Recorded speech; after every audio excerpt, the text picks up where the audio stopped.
سلام، به پرسپکتیو خوش اومدید. امروز پرسپکتیو مهمان عزیز دیگه ای رو در کنار خودش داره، از بهترین مجموعه دارها و مدیر و مؤسس گالری دی، خانم فریال سلحشور. ممنون از این که دعوت ما رو واقعا قبول کردید، خیلی سپاسگزارم. حالا همه که شما رو میشناسن، ولی دوست دارم برگردیم به قبل از گالری دی، از فعالیت هاتون صحبت کنید، بعد برسیم به گالری دی و بعد صحبت هایی که با هم داریم. چیزی که میخوام بگم واقعا اولش اینه که ببینید من همیشه توی زندگیم نقاشی برام یه چیز خیلی خیلی مهم بود. یعنی به دلیل اینکه خب مدرسه میرفتم و موقع خیلی نمره ها باید 20 بود و نمیدونم این چیزا وجود داشت. در هر صورت همه به من، یعنی پدر و مادر میگفتن که نه این جلوی درس خوندن تو میگیره، که من خب خوشبختانه همیشه شاگرد اول بودم. این شانس رو داشتم به هر حال که میتونستم کنار اون نقاشی هم بکنم. ولی به هر صورت بعدن که خواستم انتخاب رشته بکنم، توی اون موقع که علوم تجربی و ریاضی و ادبی هم بود دیگه، ولی هم پدر و مادرم خیلی اصرار داشتن برای علوم تجربی و دلیل اینکه برای پزشکی. منتها متاسفانه من نمیدونم یا خوشبختانه این چیز رو من نداشتم نسبت، یعنی یک حس غریبی داشتم وقتی که یه مریض رو میدیدم، یا به خصوص اگر یه مجروح رو میدیدم. این خیلی، چون روبروی منزل ما توی خیابان ژاله قدیم اونجا یک چیز درمانگاه بود و من یک بار که دیدم مثلا این مریضی که داشت خونریزی میکرد تصادفی اینا، خیلی حالم بد شد. در هر صورت دیگه گفتم نه، این چیز من نیست، یعنی این مورد علاقم نیست که پزشکی بخونم. در حالی که خب خواهرم خوند، خیلی هم موفق شد و همیشه هم راضی بود، با اینکه خیلی رشته سختی رو داشت، رشته زنان و زایمان، ولی به هر صورت همیشه خیلی راضی بود از رشته. در هر صورت من دلم میخواست که، یعنی هدفم اولین بود که معماری بخونم، ولی خب پدرم گفتن که معماری خوندن برای دختر جوان به هر صورت بعدن یه مشکلاتی برای درست میکنه فلان. خب یه اعتقاداتی بود دیگه اون موقع که در هر صورت من رفتم همین علوم تجربه امتحان دادم و شیمی رو انتخاب کردم که رشته بود که خب خیلی دوست داشتم. حداقل توی این درس‌ها بیوشیمی رو به خصوص خیلی دوست داشتم. به هر حال این رو خوندم. البته هیچ وقت کار نکردم تو رشته خودم. از زمانی که فقط میتونم بگم که این زندگی فرهنگی من زمانی شروع شد که دانشجو شدم، چون دیگه اجازه پیدا کردم. مادرم بهم، چون پدرم فوت کرده بودن، مادرم بهم اجازه دادن که من بتونم مثلا گالری ها رو برم، جاهای مختلف با دوستان بریم. کانون فیلم عضو شدم و یه دریچه باز شد برای من به عنوان اینکه چیزی رو که دوست داشتم دیگه جلوی چشمم بود. و بعد خب مطالعه رو همیشه داشتم، منتها کنار درس و اینا نمیشد دیگه اونجوری به طور خیلی جدی، ولی از اون موقع دیگه شروع کردم. و در هر حال میگم از اون سالها این آشنایی با هنرهای تجسمی، با سینما خیلی برای من اصلا دنیای تازه‌ای بود که توی همین در حقیقت دوستانی که داشتم و مثلا چند نفر از اقوام یکی از دوستان نزدیک من همسرم بود که در هر حال ما 2 نفر با وجود اینکه به هر حال اصلا قبلش ارتباطی نبود، ولی به توسط همین دوستان با هم آشنا شدیم و بعد این عشق مشترک ما به هنر باعث شد که به هر حال به هم نزدیکتر بشیم و بعدم ازدواج. یعنی ایشون هم رشتهش رشته پزشکی بود و داروسازی خونده بود، ایشون که فارغ التحصیل شده بود دکتراش گرفته و رفته بود برای فرانسه رفته بود برای اینکه خیلی عجیب بود که بره دنبال کوریوگرافی و رقص، یعنی توی اون رشته تحصیل کنه یا توی مثلا هنرهای مختلف، سینما به خصوص. ولی خب زندگی یعنی نشد به هر صورت و ایشون دنبال همین چیز رفت، علوم آزمایشگاهی و دکترا و فوق دکترا زمینه میکروبیولوژی گرفت و ژنتیک. اینه که در هر صورت ایشون اون موقع که با من آشنا شده بود دیگه همه این کار انجام شده بود و استاد دانشگاه تهران. در هر صورت ما بعد از اینکه ازدواج کردیم از سال 53 دیگه به طور خیلی جدی، یعنی چیزی که برامون خیلی جالب بود این بود که من یه تعدادی نقاشی پشت شیشه خودم از مثلا اصفهان، چون اقوام پدری من اصفهان هستن، خیلی میرفتیم تابستونا. خب این برای من خیلی سوال بود که اصلا این نقاشی چی؟ توی مثلا سقاخونه ها توی اصفهان گاهی توی خیابونا میدیدید که سقاخونه ها بود و این نقاشی ها رو به عنوان مثلا نظر برای اینا می آوردن یا هر چیزی، به هر حال اونجا نصب بود یا تو تکیه ها، چون اینا رو ما میدیدیم دیگه بچگی. تو اصفهان خودش یه مجموعه هنره دیگه، به هر حال شما تو خیابونم راه برید چقدر چشمتون واقعا چقدر چیز زیبا میبینه. این برای من سوالی بود که چرا اینا روی شیشه نقاشی میکنن و چرا نمیرن روی کاغذ، نمیدونم روی پارچه، این چیزا که موندگاره و شیشه که میشکنه چرا میرن روی شیشه. در هر صورت این سوال بچگیم بود، ولی یه تیکه های کوچیکی رو من جمع کرده بودم از نقاشی پشت شیشه. همسرم هم همین کار رو کرده بود قبل از این آشنایی و یه تعدادی از این نقاشی های پشت شیشه رو از مثلا در حدود 3-4 تا بود که اینا رو از قزوین خریده بود ایشون توی قهوه خونه ها.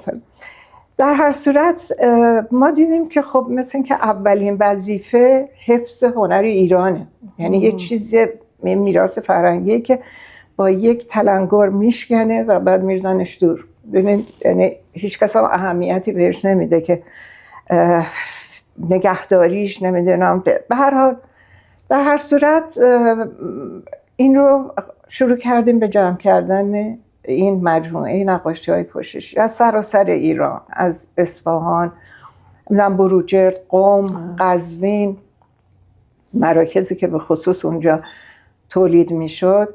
به هر صورت تونستیم و یه مجموعه به نظر خودم خیلی با ارزش از نظر اینکه یک بخش فرهنگی از فرهنگ تصویری ما که اصلا مغفول مونده بود، اصلا ازش غافل بودم و هیچ کس توجه بهش نمیکرد، این رو ما تونستیم جمع کنیم، نگهداری کنیم، چون این خیلی مهم بود. برام تا جایی که جا داشتیم رو دیوار بقیهش رو که حدود بیش از 100 قطعه است دیگه تونستیم خوب نگهداری کنیم.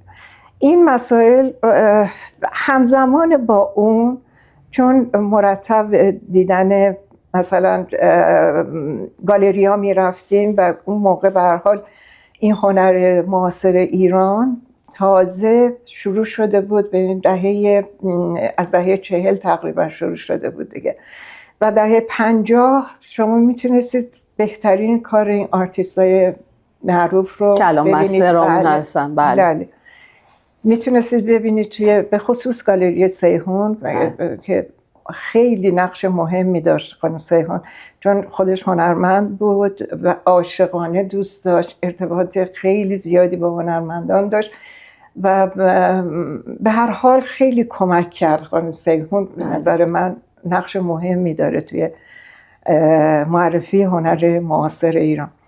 و بعدش این کم کم تبدیل شد به یک مجموعه بزرگ، خرید این آثار نقاشی معاصر همزمان با اون چون ما سفر زیاد میرفتیم اون موقع، به دلیل اینکه خب آزادم بودیم، بچه هم نداشتیم، در نتیجه 4-5 سال تونستیم خیلی سفر، یعنی در سال مثلا یک بار شرق یک بار غرب مثلا میرفتیم و از تمام تقریبا جاهایی هم که میرفتیم یعنی هدف دیدن آثار هنری بود، دیدن موزه ها بود و چیزایی رو که میشد کشف بکنیم و چیزایی که در توان ما بود از نظر مالی برای خرید.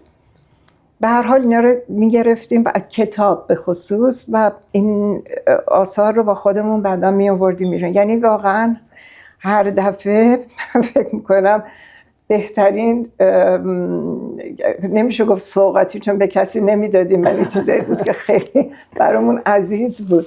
یعنی خب یه دفعه 1-2 تا از این آثار رو کادو دادیم. در هر حال این آثار جمع شد و به تدریج وقتی که شما چشمتون دنبال به هر صورت پیدا کردن چیزی باشه، این به قدری شاخه شاخه میشه و اطلاعات انقدر اضافه میشه که یعنی هیچ چیزی رو ما بدون اینکه راجبش تحقیق کنیم نگرفتیم. یعنی هر چیزی که بود پشتش یک داستانیه. پشتش بله این بود که ببینیم چیه، از کجا اومده، چجوری و به هر حال نگهداری اینا خیلی کار سختی بود. ولی کم کم دیگه وضعیت خیلی شلوغ شد، یعنی خونه و انبار پر شد فلان و به هر صورت به یه جایی رسید که خب یه چیزی که اینو میخواستم بگم، همزمان با نقاشی‌های پشت شیشه این توجه به کتاب‌های چاپ سنگی، برای اینکه اون زمان توی همه خونه‌ها این کتاب‌ها وجود داشت، توی همه، یعنی فکر میکنم همه خانواده‌های قدیمی آشنا بودن به نحوه، یعنی کار این کتاب هایی که دم دست بود، شاهنامه بود، خمسه نظامی بود، نمیدونم کتاب های مذهبی بود، اینا خیلی آشنا بود برای همه، ولی هیچکس اونطوری بهش اهمیت نمیداد که این از چه نظر مهمه، چرا باید نگاهش کرد، چرا باید روش مطالعه کرد، میدونی. بعد کم کم اون هم تبدیل شد به یک مجموعه بزرگ کتاب‌های چاپ سنگی، در حقیقت بیشتر مصور، یعنی تصاویر نقاشای درجه یکی که کار کردن توی این کتابا. هیچ وقت به عنوان یه نقاش شما اسم مثلا میرزا علی خویی رو نمیشنیدیم، علی قلی خویی، ولی بعد که نگاه میکرده میدید اصلا تصاویری که داره میکشه تنه میزنه، به قول معروف نه تنه میزنه درستش کنیم. آره، در کنار مثلا آثار نقاشی مینیاتور ما، اینا هیچ کم نداشتن از اون نوع نقاشی، یعنی نقاشان زبردستی بودن. و خب به هر حال این یه چیزی بود که آدم وقتی که میشناسه یه مسئله فرهنگی رو باید معرفیش کنه، درسته، باید راجبش حرف بزنه. بعد خب ما اینا رو جمع میکردیم به عنوان میراث فرهنگی ایران، یعنی این مهمترین بخش مجموعه ما بود و بزرگترین در حقیقت خصوصیتشه. آره که روی این تکیه میکردیم. به هر حال یه مجموعه خیلی جالبی از این نقاشی‌های، یعنی کتاب‌های چاپ سنگی با نقاشی‌ها جمع شد که خب طی چندین نمایشگاه اینا نشون داده شد. مثلا فکر کنید شاهنامه‌هایی که حتی توی موزه ملی هم نبود، کتابخونه ملی ایران وجود نداشت و اینا یعنی نمونه‌هایی بود که خب با کنجکاوی از سراسر ایران جمع شده بود.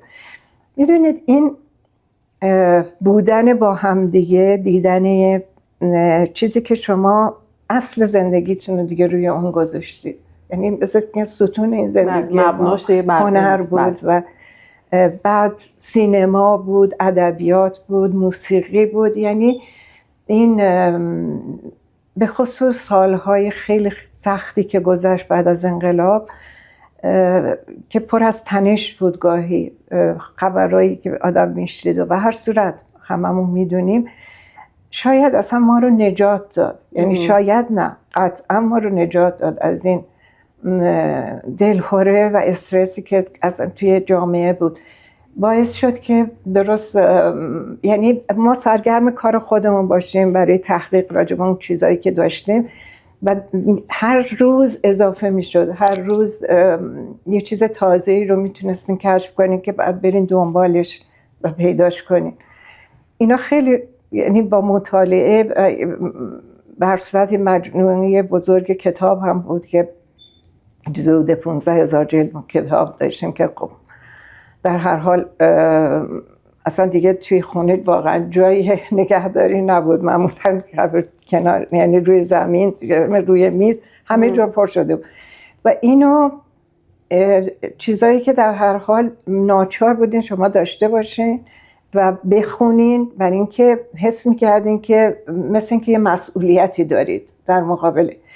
خب همزمان بعد از انقلاب این حادثه که اتفاق افتاد و موزه ها تعطیل شد، به هر صورت دیگه کسی نبود که مثلا جواب دانشجویان رو بده.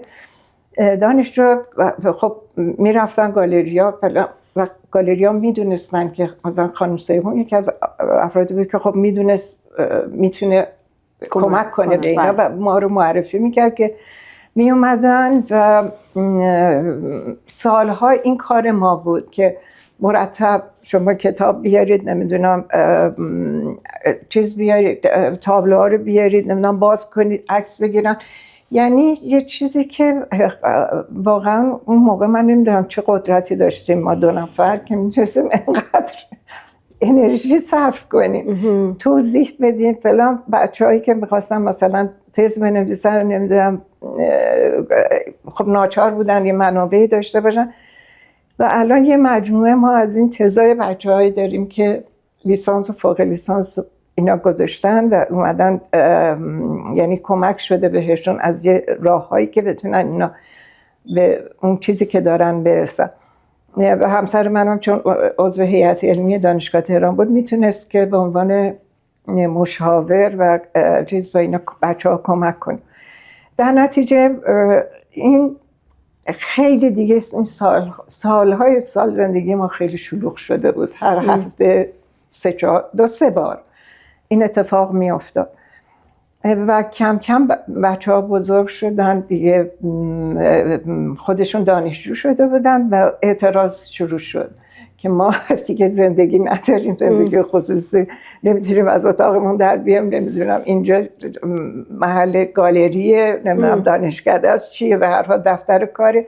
سالهای سال ما تلاش کردیم که بشه یک موزه‌ای یا یک بنیادی تأسیس کنیم که این در حقیقت تمام این مجموعه رو، حالا اگه تعدادیش رو مثلا پسرای ما میخوان بردارن و بقیه اون تقدیم بشه در حقیقت به ملت ایران و خودمونم سرپرستی اون موزه رو به عهده بگیریم تا وقتی که زنده هستیم. بعدم بچه‌ها متاسفانه با همه تلاش ها، با نامه نوشتن ها به رئیس دانشگاه تهران، به تمام وزرای میراث فرهنگی و خب ملاقات باهاشون، از آقای مهاجرانی بگیرید تا یعنی دوره آقای خاتمی که واقعا راجع به اونم باید صحبت کنیم که اصلا در حقیقت یک اتفاق فرهنگی عظیم رخ داد توی ایران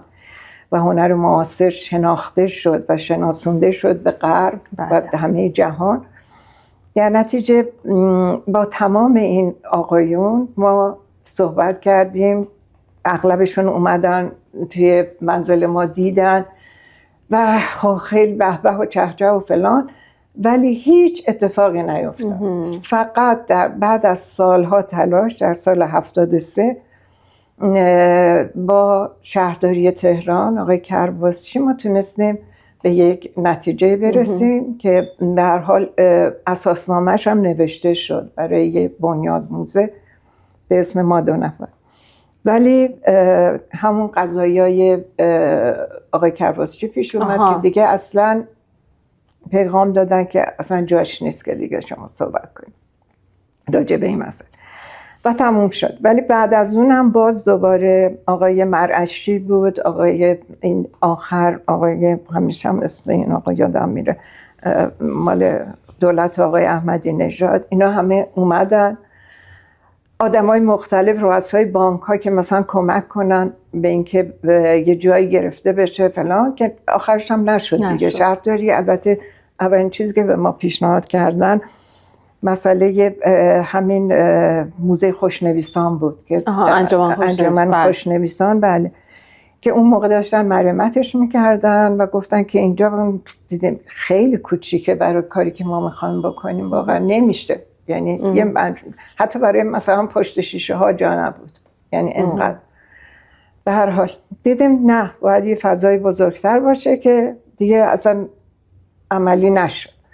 در هر صورت مثلا آقای اون موقع آقای محیط طباطبایی که میراث فرهنگی، بله، معاون میراث فرهنگی بودم فکر می‌کنم اون زمان، و چون فامیل رو میشناختم مثلا خانوادگی، به هر صورت پیشنهاد کردن که مثلا توی خانه آمری های کاشان، چون این خونه اجدادی در حقیقت مادری منه اونجا، که مادرم مثلا اونجا به دنیا اومده و میگفتن اونجا اون موقع مشغول مرمت و این چیزا بودن برای اینکه درستش بکنم، گفتن اونجا اصلا نمیشه رو دیواری که مثلا آینه کاری شده یا نمیدونم اتاقایی که نقاشیه چجوری ممکنه که ما بتونیم مجموعمون نشون. گفتن نه اونجا چیز بکنید، به هر حال حفاظتش و اینها همه با ما در اصل. ولی دیدیم نه نمیشه و بعدم ما یه جایی میخواستیم که حداقل نزدیک باشیم، بتونیم خودمون سرپرستیشو داشته باشیم. خلاصه نشد و این همینطور ادامه داشت و خب آرزوییه که فکر میکنم اصلا عملی نشه. حالا بعدها توی ایران مثلا بچه‌ها بتونن یه کاری بکنن، نمیدونم. در هر صورت فکر میکردیم که اینا میراث فرهنگی ایرانه و باید حفظ بشه، باید اطلاعات راجع بهش داده بشه و اینکه نمیتونه فکر کنید این دانشجو چه اشتیاقی داشتن، چقدر اینا چند تا تز گرفته شد راجع به همین نقاشی‌های پشت شیشه، چقدر راجع به چاپ سنگی‌ها و اصلا شناسونده. یعنی 20 سال طول کشید، 20 سال ما میزگرد، سخنرانی، نمایشگاه، تعداد زیادی ما نمایشگاه گذاشتیم که اینا رو به طور مثلا یا فقط مجموعه چاپ سنگی یا فقط پشت شیشه اینا نشون داده بشه، شناسونده بشه در حقیقت به مردم که این مهمه. من باور نمی کنید دیدم، میخواستم یه چیز تعریف کنم ولی ناچارم که قبلش بگم. به هر حال من برای گالری ناچار بودم که یک رشته مرتبط با هنر خونده باشم و دیدم که خب فقط توی تحقیق کردم دیدم با رشته شیمی میشه فقط توی با لیسانس شیمی میشه فوق لیسانس مرمت آثار هنری خوند. خب این خیلی کار همیشگی من بود به طور تجربی تو مجموعه خودمون و نقاشی که میکردم برام اینه که و چقدر مرتبط هست، یعنی آثار، یعنی آسیبایی که به آثار هنری میخوره یا فیزیکی یا شیمیایی، یه غیر از این دوتا نیست. در هر صورت اینه که با اون من تونستم امتحان فوق لیسانس، یعنی کنکور فوق لیسانس هنر شرکت کنم که در هر حال خیلی برام عجیب بود. بعد از مثلا حدود 24-25 سال و پسرها خیلی کمک کردن برام، مدادامو درست کردن، چیکار کردن، آوردنم تا دم محل کنکور و به هر حال من گفتم خب حالا که من نمیدونم اصلا باید چی امتحان بدم، ولی حالا میرم ببینم این همه سال گذشته، 1 سال دیگه هم روش، سال آینده میدونم که چی بخونم امتحان بدم. خلاصه رفتم نشستم دیدم نه، خدا رو شکر مثل این که این در حقیقت مخزن توی مغز ما به عنوان حافظه نگهداری میشه، این یه زمانی به کمک آدم میاد. بعد این آسیب شناسی و این برنامه هایی که ما اون زمان میخوندیم برای مثلا همه آثار، این کاملا صدق میکنه دیگه. در نتیجه تمام من جواب دادم به این سوالات، دیدم خیلی سوال وقتم اضافه اومد راجع به سینما، نمیدونم نقاشی، تا اینا رو یه مقدار خلاصه تا جایی که فرصت بود دیگه، اونا رو که تأثیری نداشت البته ولی بر خودم جالب بود، اینا رو من زدم اومدیم بیرون. و بعد که چند ماه بعدش که نتیجه ها رو میدادم، به هر حال پسر ما نبودیم تهران، پسرم رفت که اینو بگیره، آقایی که بهش چیز داده بود گفته بود شما چه نسبتی دارید با این خانم؟ گفته مادرم.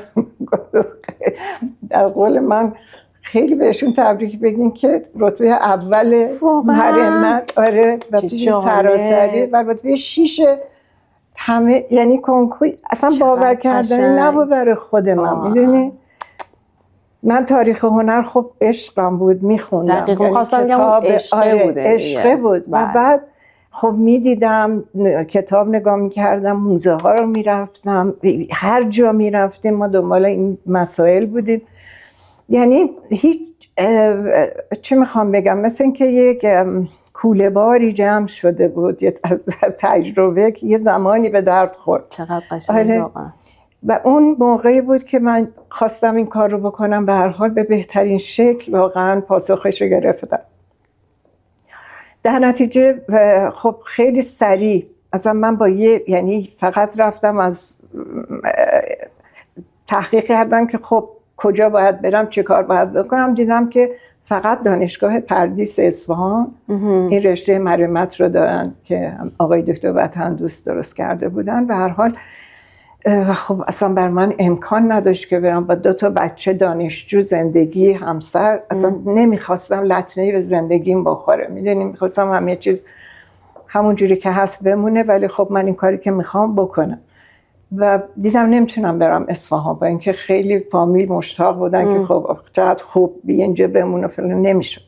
در هر حال دیدم دانشگاه آزاد هم مثل اینکه 2-3 سال بود این رشته مرمت رو همین آقای دکتر وطندوست گذاشته بودن و خلاصه رفتم اونو امتحان دادم. خوشبختانه اونجا همین اتفاق افتاد و با فاصله خیلی زیاد با رتبه بعدی من نفر اول شدم.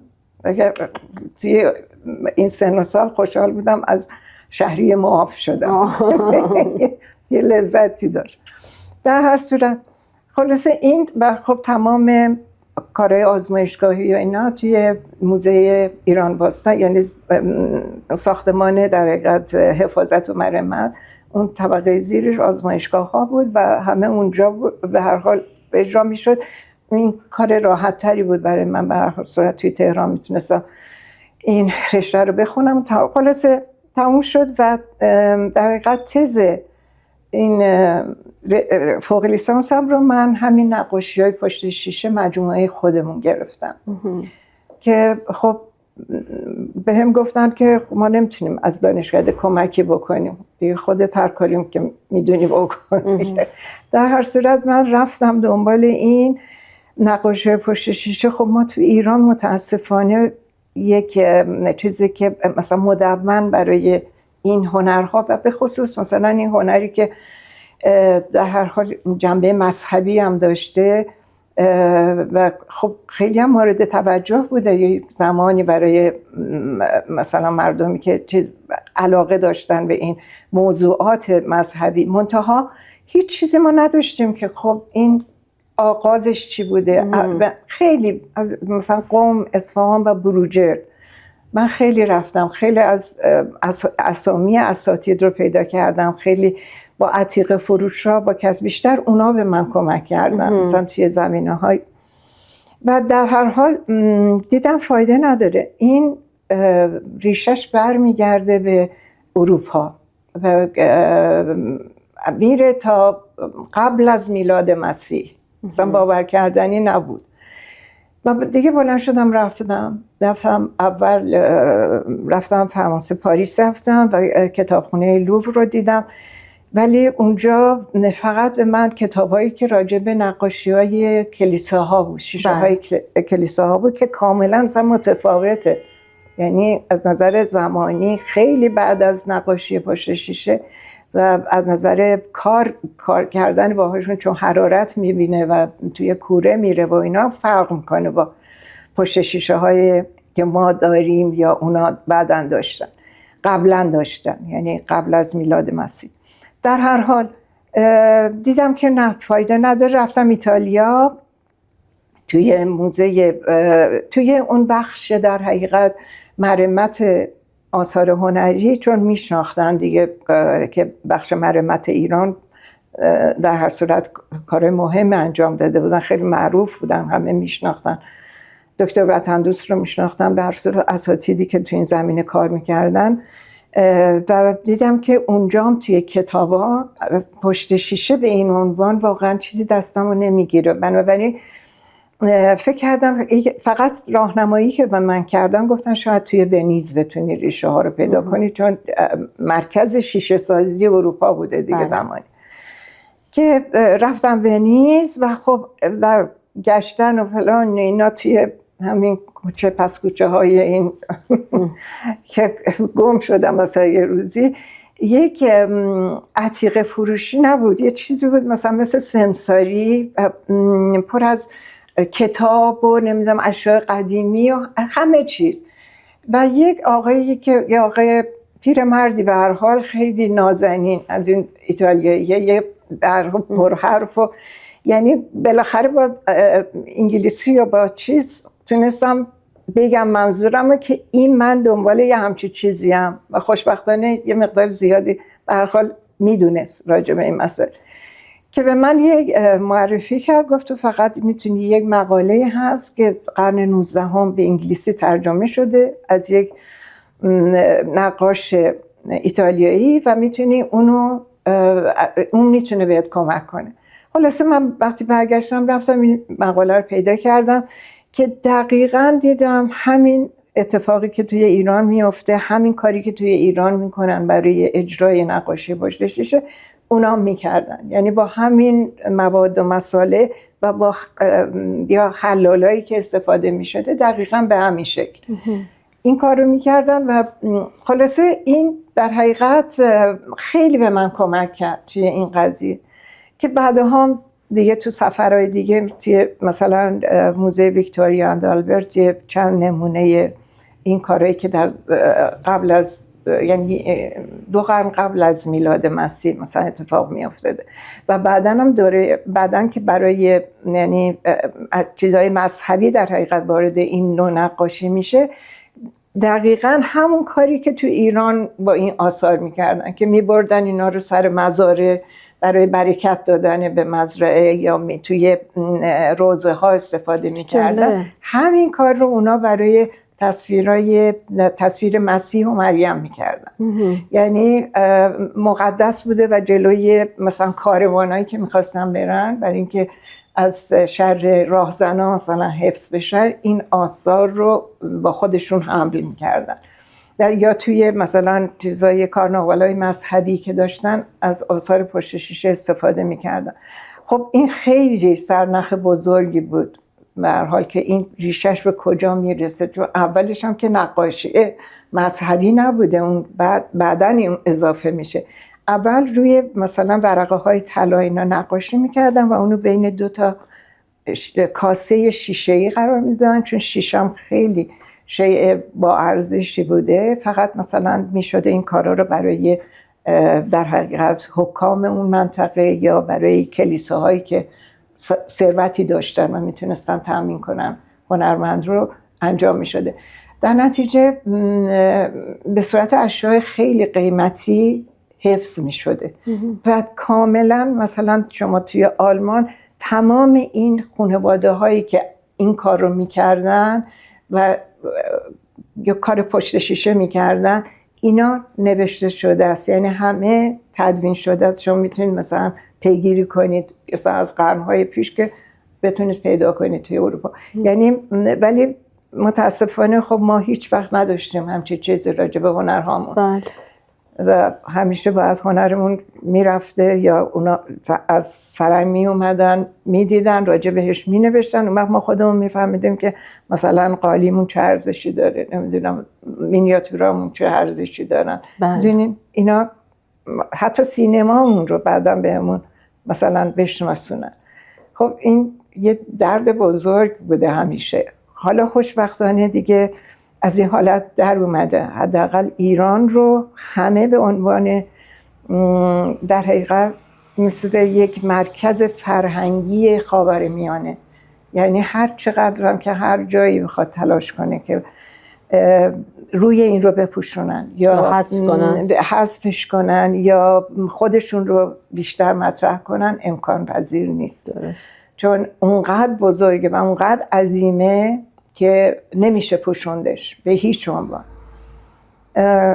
منتها خب باید خودمون ارزشش رو درک کنیم، خودمون برای نگهداریش تلاش کنیم. میدونی در هر صورت خلاصه من با بلافاصله که آخرین امتحانم رو دادم رفتم یک گواهی گرفتم از دانشکده که من فارغ التحصیل شدم و با همون قبل از این که اصلا برگه رسمی رو بدن و با اون رفتم وزارت ارشاد تقاضا کردم و خیلی سریع برای گالری چیز دادن، مجوز دادن. و بعد دقیقا اون گالری یک مکانی شد برای تمام کسانی که میخواستن چیزی حالا غیر از نقاشی معاصر که خب مثلا سالن اصلی تعلق داشت به هنرمندایی که کار می آوردن و به صورت طبق یه برنامه کارشون انتخاب می شد و اونا رو نمایش می دادیم. مسئله اصلی 2 اتاق رو ما اختصاص داده بودیم به آثار مجموعه خودمون. حالا به صورت خیلی تعداد کم ولی خب چاره‌ای نبود، هر ماه عوض می شد. شوروم طور دیگه. بله. که یکی برای چاپ‌های یعنی هنرهای چاپ دستی هنرمندان، چاپ‌های دستی هنرمندان سراسر دنیا اینا نمایش داده میشد و یکی هم مثلا یه اتاق مخصوص عکس بود، عکسایی که عکسای هنرمندای مشهور دنیا و یا عکاسان ایرانی که از زمان قاجار به بعد یه مجموعه‌ای داریم و این خب خیلی استقبال میشد. یعنی همراه با یه متن همیشه من می نوشتم که یه متن کوتاه که یه مقدار راهنمایی باشه، ولی باور نمی‌کنید می اومدن بچه‌ها دانشجوها میشستن رو زمین مثلا حالا با استادشون بچه. من یادمه که یک نمایشگاه مثلا از تعداد کمی مثلا اونجا چقدر مگه میشد دیواره اتاق چیز واسه کرد 20 تا 30 تا کار اوکیوه، یعنی وودکات های ژاپنی قرن 18 رو اینا رو ما گذاشته بودیم. این وقتی که بچه‌ها می اومدن اصلا حیرت می‌کردن از اینکه تشابه مثلا بکنید دست و پاهایی که پیکاسو می‌کشید و تأثیری که از این نقاشی‌ها گرفته شده بود برای هنرمندان مدرن به خصوص امپرسیونیستا، حالا بعد کوبیستا و فلان، اینا چقدر از اینا تأثیر گرفته بودن، چقدر مورد بحث و گفتگو بود این هر کدوم از اینا. خب مرتب ما عوض می‌کردیم دیگه، برای اینکه نزدیک 2500 تا دقیقاً چاپ دستی از هنرمندان امریکا و اروپا ما داریم. یعنی از بعد از گوتنبرگ از قرن 17 به بعد رو این نمونه ها رو ما داریم و خب خیلی جذاب بود، خیلی میتونست کمک کنه برای دانشجوها. بعد عکس‌ها بود، خب خیلی ها نمیشناختن اصلا عکسای، اصلا واقعا دانشجوی هنر بود ولی نمیشناخت این هنرمندا رو، براشون جالب بود. کارتیه برستون، نمیدونم یوسف کار، اون وستون، نمیدونم همه اینا یا استیگلیس، اینا آدمای معروفی که خب نمونه کاراشون رو ندیده بودن این بچه‌ها و میدیدن اون موقع، بحث میشد راجع به همه چیز. بعد یک ویترین داشتیم برای کتابایی که در حقیقت به عنوان یک ابژه هنری مطرح میشد، کتابای چاپ اول مثلا اولی که در اومده بود توی اروپا، و یا کتابایی که امضادار نمیدونم با تیراژ محدود، به هر حال اینا یعنی چیزایی بود که خب به نظر خیلی جالب بود. اصلا این گراوورایی که توی این کتابا استفاده شده بود، کارهایی که انجام شده بود توسط آدمای معروف، و خب این دیدنش حالا ممکن 2 صفحه 3 صفحهش باز میشد، ولی با این حال برای دانشجوهای کتابای چاپ سنگی اینا جالب بود. میدونی ندیده بودن تا حالا. شما از مجموعتون کتاب دارین؟ یعنی چاپ شده کتابی؟ چاپ شده کتاب مجموعتون؟ همین یک سال 86 87 که فکر میکنم که موزه امام علی از من خواستن که تمام مجموعه پشت شیشه رو اونجا نمایش بده که 2 طبقه این نمایش داده شد یعنی کامل. بعد پیشنهاد کردن که یک کتاب براش در بیارن، فقط برای پشت شیشه رو کتاب در بیارن. گفتن حیفه که این مثلا چیز نشه، ثبت نشه.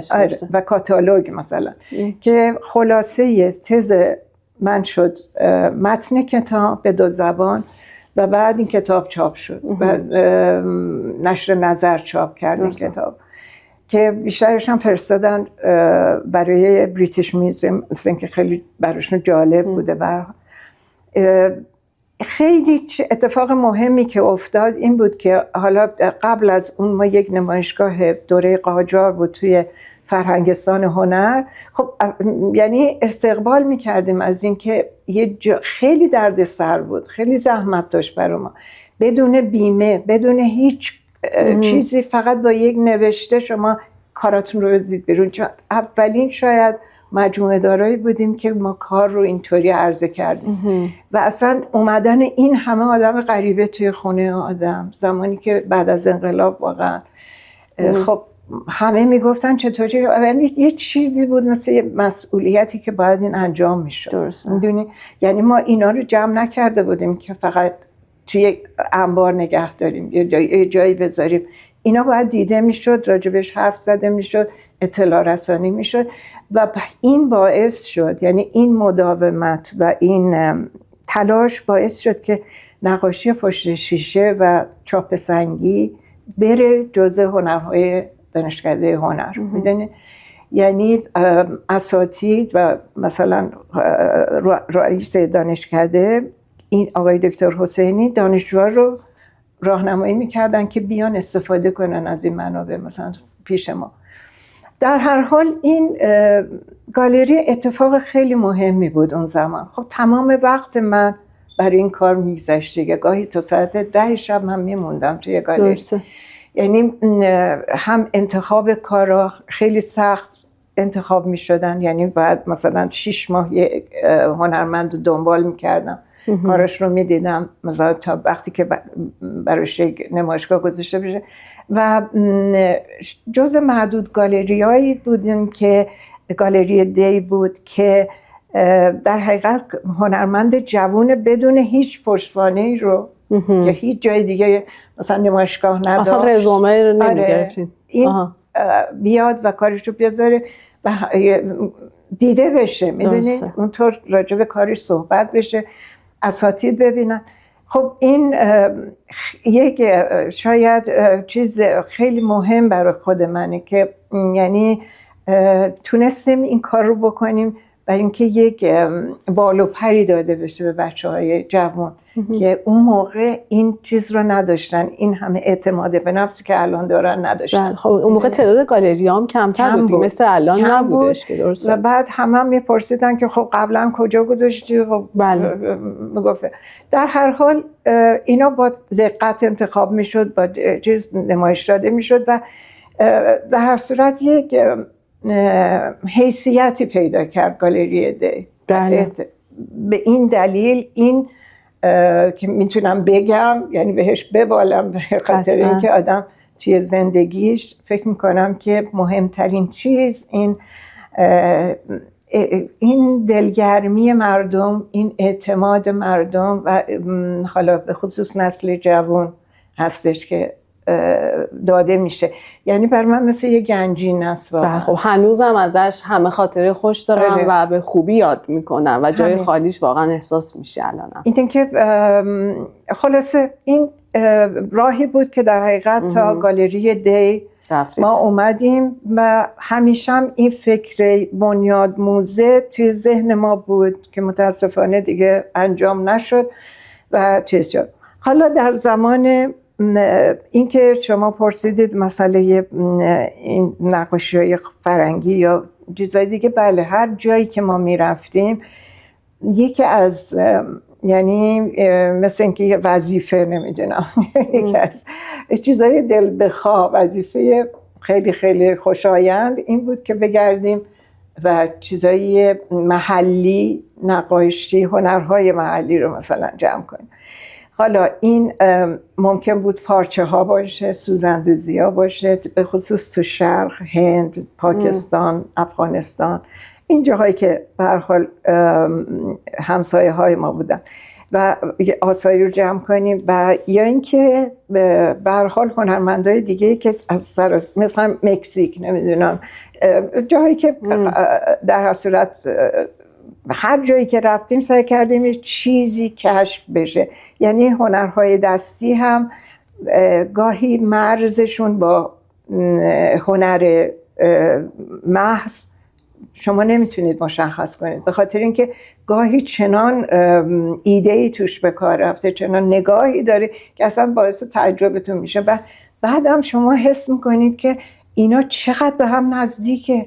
یعنی اون المانایی که شما توی مثلا هنر مکزیک میبینید و اون چیزایی که ما داریم، از بافته هایی که داریم از نقاط مختلف مکزیک، این شما نگاه میکنید فکر میکنید که مثلا بعضیش تو قشقایی اجرا شده، میدونید گاهی نقش مثلا پرنده نمیدونم حیوان، این یعنی این چیزی که وجود داشته هنره تمام مرزی وجود نداره و اینا خب مثلا کسی که توی قشقایی داره، خانومی که داره یه فرشی و گبه میبافه واقعا در عمر شیر ندیده، ولی شیری که درست میکنه اون ممکنه خیلی متفاوت باشه با شیر واقعی، ولی اونقدر جذابه که برای اینکه این کاملا همون چیزیه که ایشون تو ذهنش داشته. درسته. اینا خیلی مهمه که آدم حس میکنه مردمه تمام دنیا میتونن از راه هنر به هم وصل بشن. بله، هنر بی‌مرزیش قشنگیش اتصالی که میده و شما وقتی که مثلا با یه آدم غیر ایرانی صحبت میکنید هر جای دنیا، این میتونه یه چیز مشترک باشه بینتون، برای اینکه فقط یه نقاشی میتونه شما رو دوتا رو به هم وصل کنه، ببره به کجاها. بله. این نشانه ها رو پیدا کنید. نمیدونم، این خیلی جذابه، چیزیه که اصلا زندگی رو دگرگون میکنه. چندین مجموعه است، مثلا خب نقاشی معاصر جدا، پشت شیشه ها، چاپ سنگی ها، چاپ های دستی فرنگی اروپا و امریکا، گفتم 2500 قطعه است. مثلا کتاب های چاپ سنگی حدود 150 جلد کتابه که این آقای مارزولف اومده بود ایران به توسط یک رابط، مثلا یکی از دوستان اومد خونه ما، گفت من هر جا میرم، فارسی هم خوب بلده دیگه، مدت‌های ایران زندگی کرده، هر جا میرم کتاب چاپ سنگی بخرم میگن که زن و شوهران قبل از تو خریدن. بعد گفت بعضی کتابا رو گفت نمیتونم ببینم برای اینکه من ندارم اینا رو. ندیدم، ندارم، این من حسودیم میشه. دقیقاً اینم میدونست، گفت من حسودیم میشه، نمیتونم نگاه کنم. اینه که به هر حال از دیگه نمیدونم از دست در رفت. خب یعنی اینا هیچ کتابم نشده؟ یعنی ببینید الان من بهتون نشون میدم همه الان نمونه نقاشی‌های چاپ روی چوبه در دوران قرن 18 هم که این اصلا شما نمیتونید تصور کنید چقدر باعث حیرت شد که ما این رو توی فرهنگستان هنر نمایش دادیم. تعداد 100 فکر میکنم 20 قطعه است که نشون دادیم، همه اصل اون زمان روی کاغذ برنج. حالا فکر کنید ما اینا رو از کجاها آورده بودیم، دونه دونه یا دسته دسته کجاها خریده بود. اگه براتون بخوام شرح ماجرای خرید آثار هر دسته از این مجموعه رو بگم تا صبح طول میکشه. اینم اولین چیزی بود. البته بعداً بدون این، یعنی این جلد پارچه‌ای دیگه براش چاپ نکردم. این اومد که این دیگه همش مجموعه خود ماست. این مقدمش رو همسرم نوشت، بقیهش جز دیگه. این کدوم مجموعتون؟ مجموعه پشت شیشه است. این فقط پشت شیشه است. این شیشهش به خاطر اینکه یه حشره پشتش بود که اصلا ترکونده بود در حقیقت، این شیشه رو شکسته بود. آره که بعد دیگه من بازش کردم، تمیزش کردم اینا، به هر صورت دیگه به همین شکل بود. و اصلا راه در حقیقت نگهداری این نقاشی پشت شیشه وقتی میشکنه، تنها راهش اینه که شما اینو ساندویچ کنید بین دوتا شیشه، برای اینکه اگه چسب بزنید تمام رنگ رو میکنه. میدونی هیچ کاری نمیشه باش کرد. در نتیجه این قبل از کلاژ مثلا اروپایی پیکاسو فلان، این 1333 هجری قمری. آره این در حقیقت کاریه که یعنی برای این تقدس این در حقیقت شخصیت‌های مذهبی لباس‌ها رو به این شکل براشون میذاشتن و خیلی کار سختیه. این کنار هم قرار دادن این تارای ابریشم و نقاشی، آخه میدونید نقاشی پشت شیشه از جزئیات شروع میشه به کل تمام میشه. درست برعکس نقاشی روی بوم. این شروع میشه مثلا از چشم و ابروی این افراد، آره، تا بعد اون وقت میره به کار دیگه و پس زمینه. این کار مثلا فرید لاشایی خیلی کار زیبایه. فرید زنگ زد که این نمایشگاه توی آلمان دارم و دارم کار رو میخوام ببرم، فقط میخوام ببینین شما و یه فیلم ازش بگیر. رفتیم خونهش و این خب کارهای خیلی بزرگ، مثلا نمیدونم 1.5 متر در 2 متر داشت که همه باز کرد و این لوله کرده همه رو گذاشته بود که همه باز شد. فیلم گرفتیم تمام کارا و کارهای کوچیکترش و عاشق این کار شدم. نظیره من اومدم آره این کار داد به من. بعد دیگه یعنی از اون مجموعه این مونده، برای اینکه این مجموعه رو برداشت برد و اونجا موقعی که اومده از تاکسی پیاده بشه این آلمانیک رول این تابلوها رو گذاشته بوده کنار کوچه، چمدونش رو برده بالا. بعد که برگشته دیدن نیست، تمام اون کارا رفت. یعنی 40-50 تا کار بود. آره همش رفت. گنجینه‌ای که شما دارین واقعا عجیبه. آره اینم یه کار مسلمیانه که ما اینو توی موزه دیدیم اون دهه که تازه اومده بودن برای اولین بار از هنرمندای معاصر زمان آقای خاتمی کار گذاشته بودن. بعد این کار مارک سنسانس، یعنی در حقیقت 2 نفر لورسا و مارک سنسانس، اینا پایه‌گذارای این تاپیستری روی چیز و یعنی همون کاری که روی گوبلن، همون کارخونه هم هست، کارخونه تابار اینجا امضاش هست. مارک سنسانس. با این همه دانسته و این همه تجربه های جالبی که خب داشتین و یاد گرفتین، با این فضای تجسمی که الان به وجود اومده، با این همه تعداد گالری که باز شده، ولی خب متاسفانه اتفاقی واقعا نمیفته و یعنی من خودم هیچ دریافت آنچنینی ها نمیتونم بگم 100%، ولی دریافتی ندارم از گالری ها. یعنی قبلا بهتون گفتم مثلا ما دانشجو بودیم، هم گالری شما یا چند تعداد محدودی بودن گالری توی تهران، ولی گالری ها خیلی درست کارشون رو انجام میدادن و وقتی که میرفتیم گالری، ما موقع دانشجو بودیم انقدر به وجد میومدیم تا که کار میکردیم که دوست داشتیم ما هم برسیم به اون اتفاقی، ما هم نمایشگاه انفرادی بذاریم، یعنی انقدر برامون مهم بودش. ولی الان واقعا هم گالری گردی که میکنه هیچ اتفاقی واقعا براش نمیفته، چون هیچ نمیدونم، نظر من و خیلی از دوستان من که با هم میشیم گپ میزنیم واقعا هممون هم عقیده هستیم.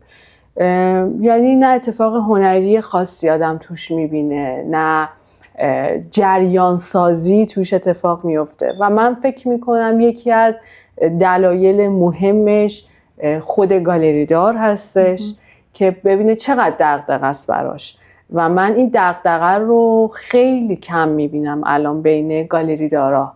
حالا شاید الان خیلی به من هم حمله کنن ولی نمیگم 100%، ولی کم رنگ. یعنی دغدغه‌شون این نیستش که آرتیست رو پروموت کنن یا یک جریان سازی کنن، نقد نوشته بشه.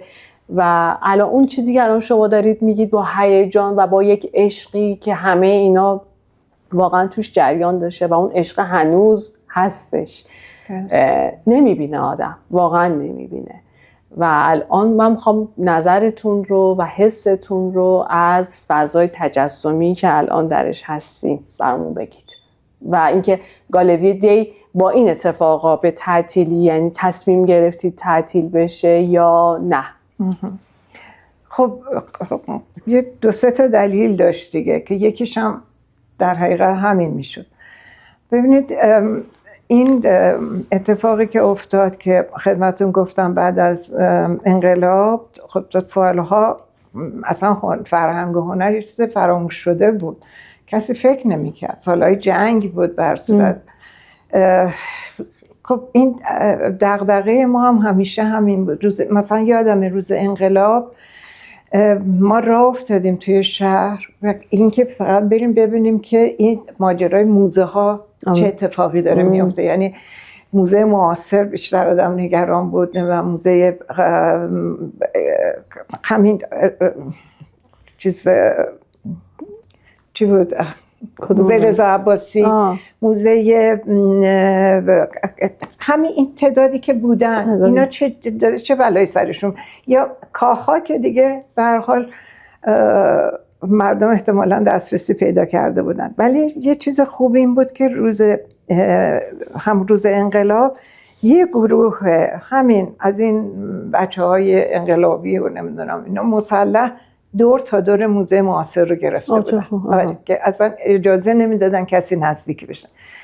اینا همه حفظ شد، یعنی خوشبختانه همشون حفظ شد، چون بزرگترین در حقیقت مجموعه هنر معاصر دنیاست در حقیقت بعد از اروپا و امریکا. ایران دیگه همین که توی موزه معاصر و این آثار موند اینا، چون در هر صورت من یادمه که کاتالوگاش رو ما داشتیم، برامون می اومد همیشه از کریستیز که اینا به چه قیمت‌های خریده شده. مثلا $700,000 همین بنیاد فرح اینا رو خریدن دیگه، $700,000 نمیدونم فلان.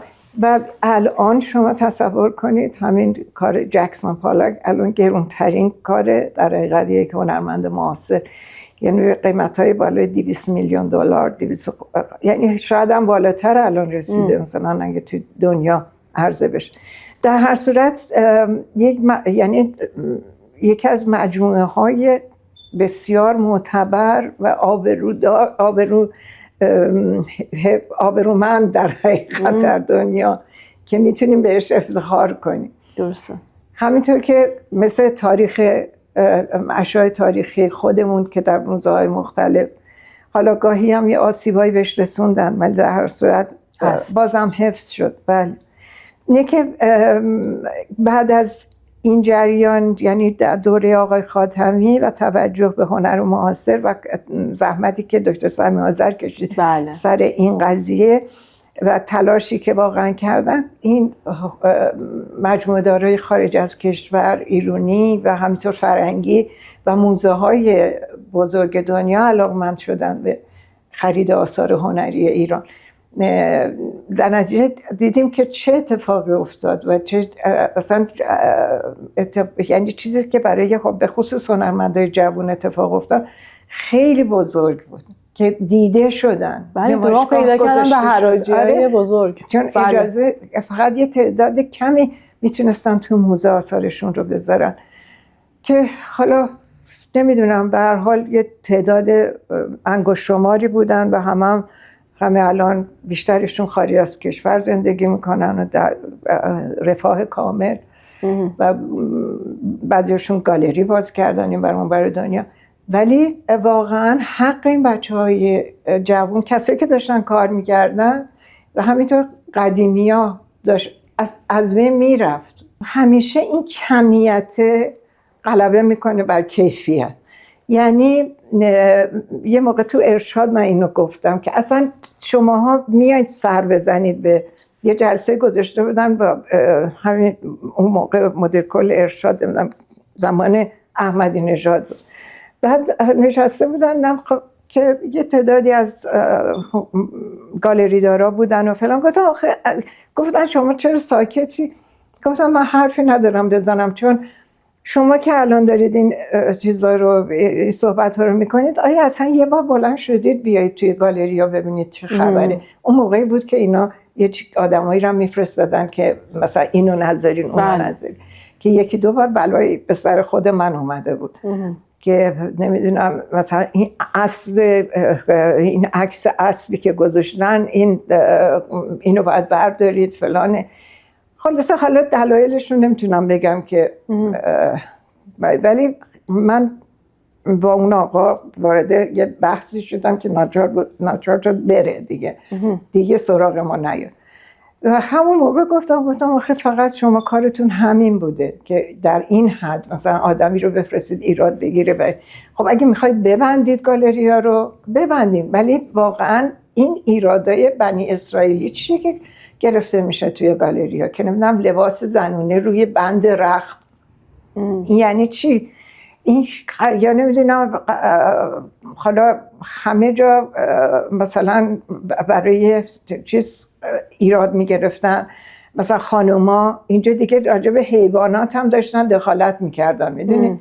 یعنی یه حرکات خیلی زشتی. به هر حال اون دوره که دیگه فکر میکنم افوله در حقیقت یه مقدار هنر ایران بود، و اینکه اصلا قرار بود که ایران اون دوره چیز بشه، در مرکز هنر خاورمیانه، این کاری که توی دبی یا دوحه داره انجام میشه توی ایران بشه.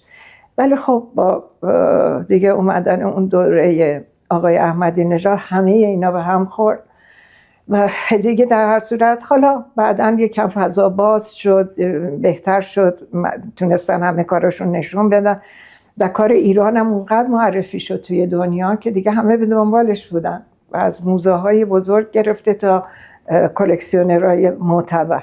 اینا خب خیلی باعث شکوفایی هنر ایران شد، خیلی کمک کرد به همه یه هنرمندای جوان به خصوص، و اینکه اعتماد به نفسی داد که میتونن کار کنن، کارشون دیده بشه.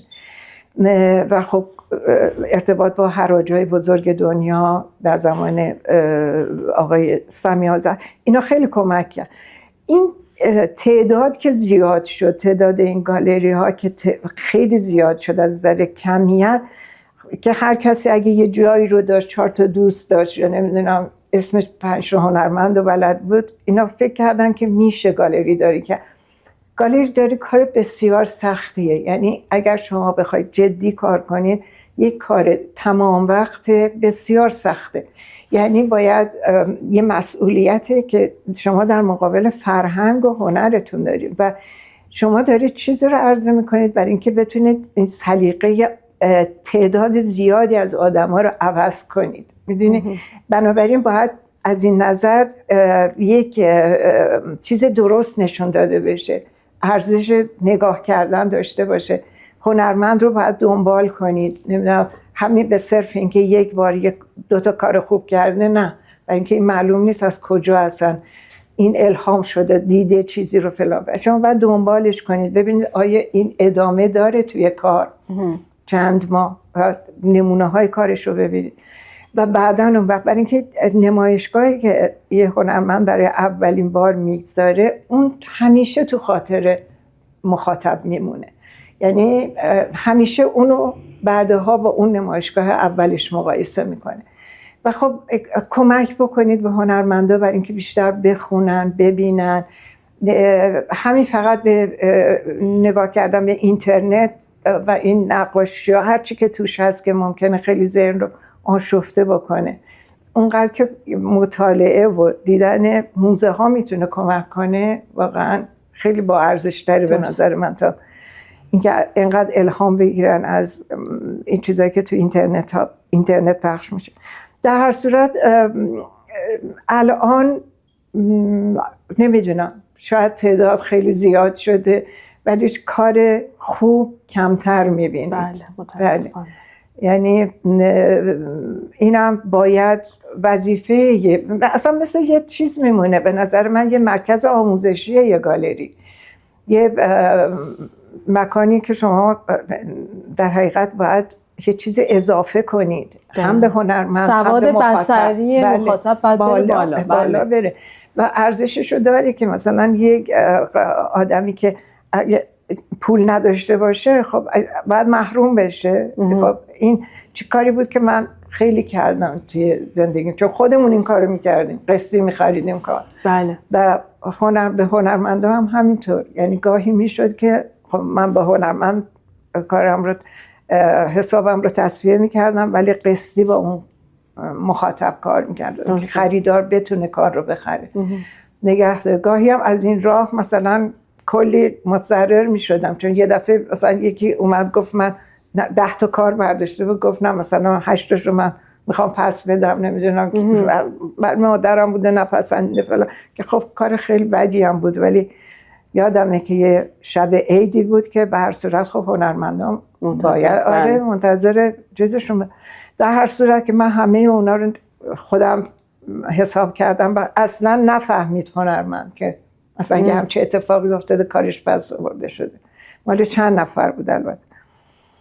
خلاصه خیلی از این کارا، یعنی خیلی کارایی میشه کرد که روحیه هم هنرمندای جوان بالا بره، هم سلیقه آدمایی که مخاطبین و بعدم راجع به مثلا قیمت ها، نمیدونم توی حراج این قیمت رفته بنابراین الان من میخوام بذارم این نه، اینو باید گالری دار به هنرمند بفهمونه، تالی کنه که نه تو نمیتونی قیمت حراج رو سند قرار بدی برای تو گالری قیمت گذاری. بله. برای اینکه دیگه از دست میدی مخاطبت. دقیقاً. یه بلایی که سر مثلا از این طریق سر یکی از این هنرمنده خیلی خوب اومد، افشین پیرهاشمی. بله. و واقعا ضرری که بهش زدن، یعنی یه مجموعه دار مثلا کاری که باش کرد. در هر صورت شاید مثل همه چیزهای دیگه کمیت بالا میره، کیفیت ولی پایین میاد یا ثابت میمونه، در حالی که اون باید بالا بره. مسئله که برای خود من پیش اومد اون دوران، اولا این دزدی که کارگر گالری کرد از گالری که آثار مجموعه خودمون و همینطور آدمای دیگر رو دزدید، سرقت کرد و در ساعتایی که مثلا گالری تعطیل بود این آدما رو می آورد، چون بعداً شهادت دادن چند نفر و محکوم شد دیگه توی دادگاه که محکوم شد به 2 سال حبس، 30 ضرب شلاق و رد مال. ولی وقتی که رسید به تجدید نظر همه گفتن، یعنی حتی قاضی گفت به احتمال زیاد کسایی که حمایتش کردن، کار ازش خریدن، چون کار درجه 1 رو دزدید. میدونی اینی که به هر صورت تونستن رأی رو برگردونن و در نتیجه رأی به سرقت داده نشد. بعد آدمایی که کارا رو خریدن، برای اینکه من میدونم کیا خریدن کارا رو، میدونی این کسی که در حقیقت چیز بود، آقایی بود که بانت داشت و با گالریا کار میکرد، این بعداً لیست تمام جاهایی رو که اینو برده بود، چون مینوشت این آقا خیلی آدم منضبط و چیزی بود، دقیقی بود، این آقا همه رو مینوشت.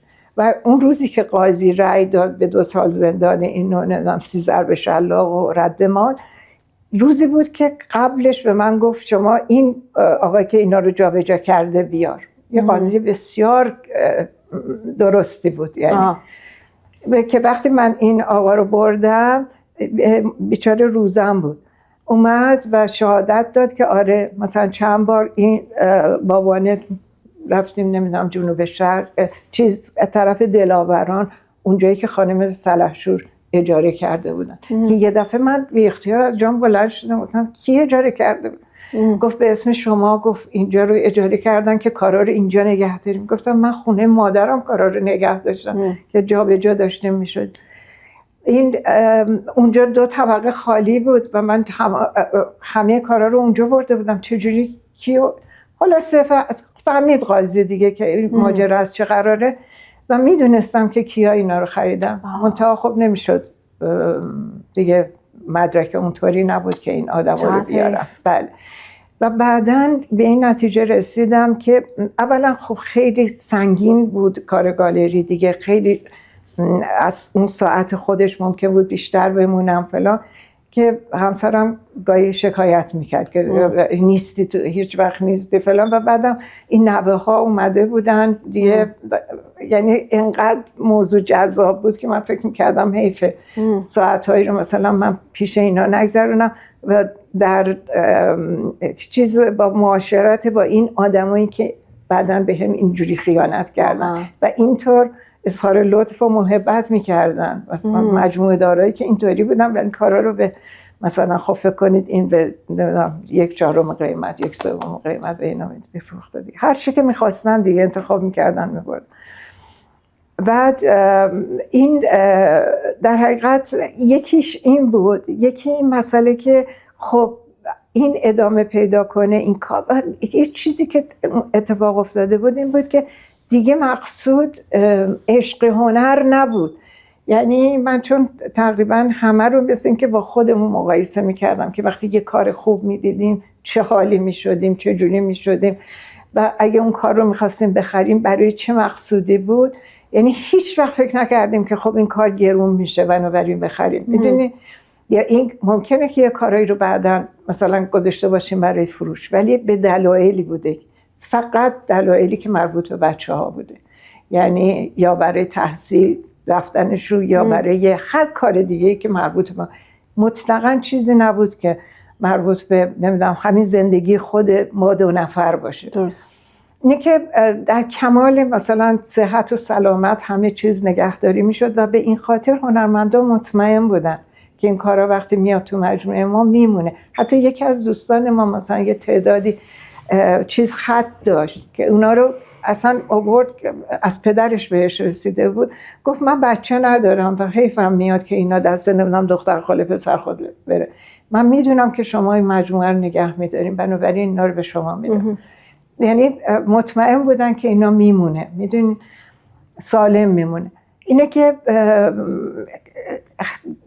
رفتاری که دیگه داشت اتفاق می افتاد در زمینه خرید آثار هنری و آدمایی که داشتن می اومدن، تقاضاهایی که داشتن که این کار فقط مثلا میخوان توی نمام حراج بذاریم توی فلان، اینا اصلا با چیز دیگه نشانه فرهنگی بودن و عشق به هنر نبود، میدونی، فقط یه مسئله تجارت بود. یعنی تبدیل شده بود به یک نوع کار پرسود که در عین حال میتونن باهاش پوزم بدن، دقیقاً چشم هم چشمی هم بکنن و جست روشن فکری هم بعد از نمیدونم خرید طلا و خونه و نمیدونم فلان تجملات دیگه به این کار میتونستن چشم هم چشمی بکنن. به هر حال دیگه اصلا محیط برام چیز شده بود، دل سرد شده بودم از این جریانات و فکر کردم که خب من که میتونم مثلا الان با این بچه ها با زنی خانواده اینقدر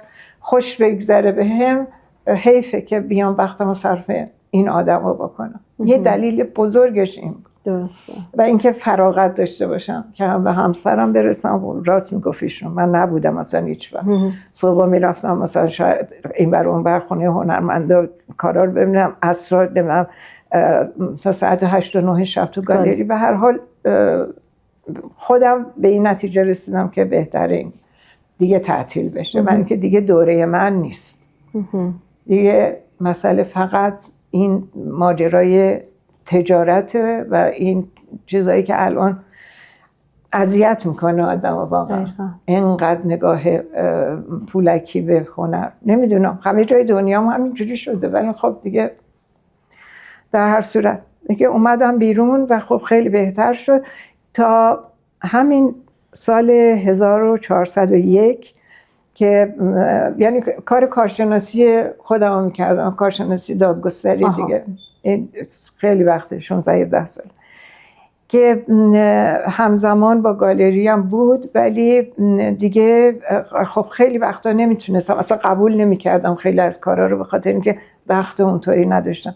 ولی بعد به خاطر عشقی که خودم داشتم به دیدن، چون اینقدر برام جالبه، مثلا به خصوص نقاشی، که اگه ببینم یه بوم دست کسی داره مثلا میره تو خیابون، برام یه جوری ببینم چیه، این برام خیلی جذاب بود. به هر حال خب یه کار بزرگی هم بود دیگه، کار خیلی پرمسئولیتیه این کارشناسی، به هر صورت خودتون میدونید که چقدر سخته اصلا قضاوت کردن و بعدش مسئولیتی وقتی که شما مهر امضا میزنید برای یه کاری.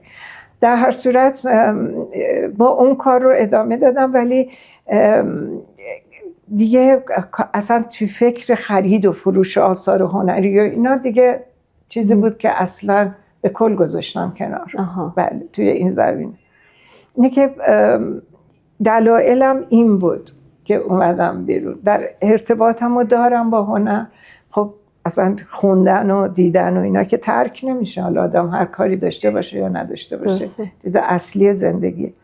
ولی مسئله این ارتباط با پول یه چیزی بود که از اول خیلی نمیدونم، خیلی چیز دلپذیری نبود و هیچ مثلا ذهنیتی که آدم از این، مثلا همه الان برای کارشناسی آثار هنری خب میدونید من اینجوری هم طبق تعرفه کار میکنم، تعرفه کانون کارشناسی و درآمد چندانی نداره وقتی یه کاری به هر حال یه مقدار خیلی کمیه.